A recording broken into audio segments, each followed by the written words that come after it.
Okay, so that would then take us to here, and then from here, to get rid of the apps here, we would do this. But the thing is, it's quite hard to understand what's going on here. Why is it that that when you get rid of this, why is it that when to get rid of the apps here, you would stick a plus and a minus sign here? Okay, so now we are going to try and understand why it is that you can jump from here to here. Okay, so let's look at this one here. Let's just consider this differential equation here. Okay, separate all the variables. That will then take you to here. Find the antiderivative, and then it will give you the apps of y, and then blah blah blah. That will then take you to here. Okay, so we are going to try and understand why it is that to get rid of the apps, this then becomes plus minus a e to the power of x. Okay, so let's just try and understand this. Okay, this here you know what this graph would look like. It looks like this. Okay, the absolute value of x. But when you're trying to understand the absolute value of y equals x, this is what we're trying to understand. This is what you're familiar with. This here is this. Okay, but we want to know. We want to try and understand this. So let's look at this point, a random point. Let's say 3 and positive 3. Okay, so this is your x here. This is your y. So when you put this into here, okay, that would be this here would be 3. When you put this into here, this would be 3. And the absolute value of 3 is indeed equal. So the point here is that this point here is good because it satisfies this. If you look at this here, hang on. Let's just say if you look at negative 4. So when x is negative 4, y would be negative 4. So let's put this into here. Okay, so this would be negative 4. And then put negative 4 into here, into the y here, so this will become negative 4. Okay, so we are trying to consider this point here. Well, if you look at this here, the absolute value of negative 4 is in fact 4.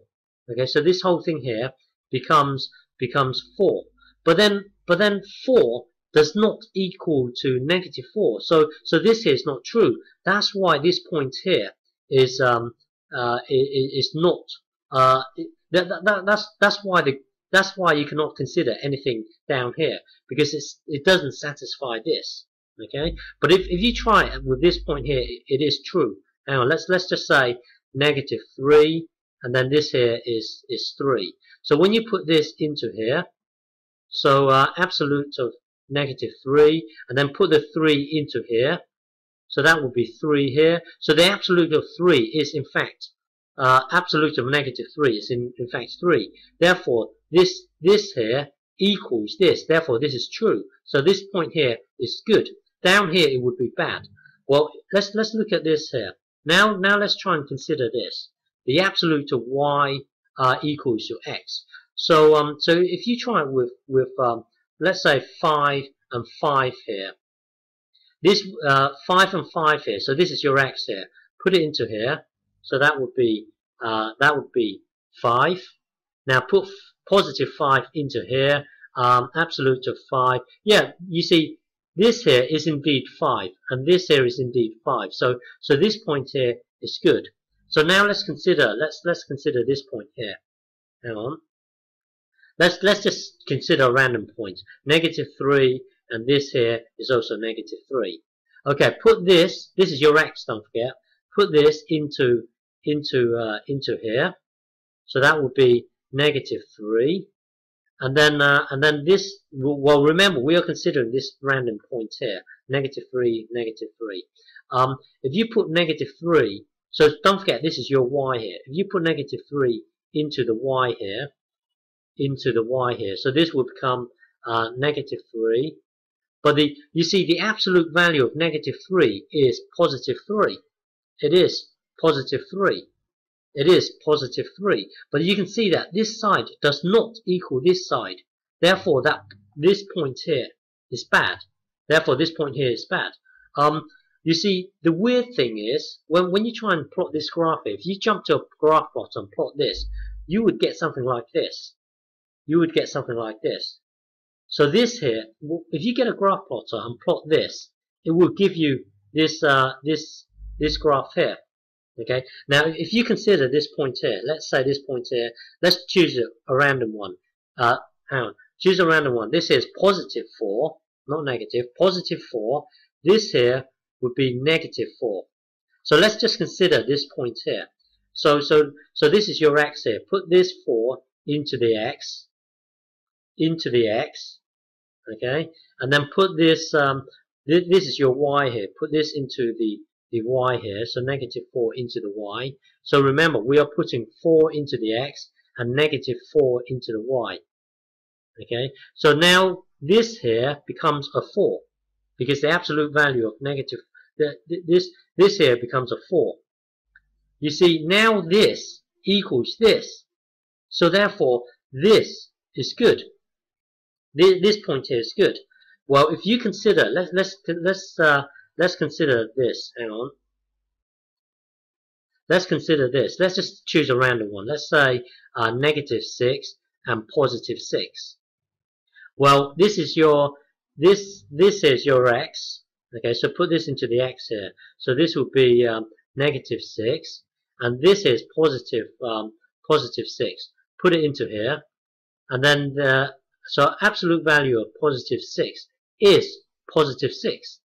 So this here becomes a positive 6. Okay, this is a positive 6. But then this side is positive 6. This side is negative 6. Then therefore this point here is bad. That's why it doesn't appear in the graph. Well, when you try and you see this point here does not appear in the graph. What appears in the graph will look something like this. What appears in the graph will look something like this. As it turns out that when you consider the absolute value of let's say you've got whatever over here, as it turns out that if you have a graph looking something like this thing here only considers the positive side. Okay, so it will look like this, and then the negative version will also satisfy this thing here. The negative version will satisfy this thing here. That's as it turns out, it's like that. You really got to sit down and think for yourself why it's like that. But as it turns out, that if you consider the absolute value of whatever here, if you draw the graph, I don't know, something like this. As it turns out, that this graph will look. This here will be good. This here will be good. This here will be good, and then the negative version will also be good. The negative version will be good. The negative version will be good. And then if you try and consider this here, let's say, this is your function, 4 minus x squared. It will look like this. But the absolute value of this here, well, try and find that out yourself. But as it turns out that if you want to get rid of the absolute value, the absolute symbol here, well, if you try and do this for yourself, it will look something. This here will be good. On the positive side is good, and then the negative version is good. This here is bad here. So your graph will look something like this. But the thing is, to get rid of the absolute value here, to get rid of the absolute sign here, you would need to consider this plus negative version of that function here. Okay, so it would be this, and then the negative version. You really do have to sit down and play around with get a graph plot and really think for yourself. Try to convince yourself. It is quite hard to get a grasp of this concept, but really play around with a graph plotter. Okay.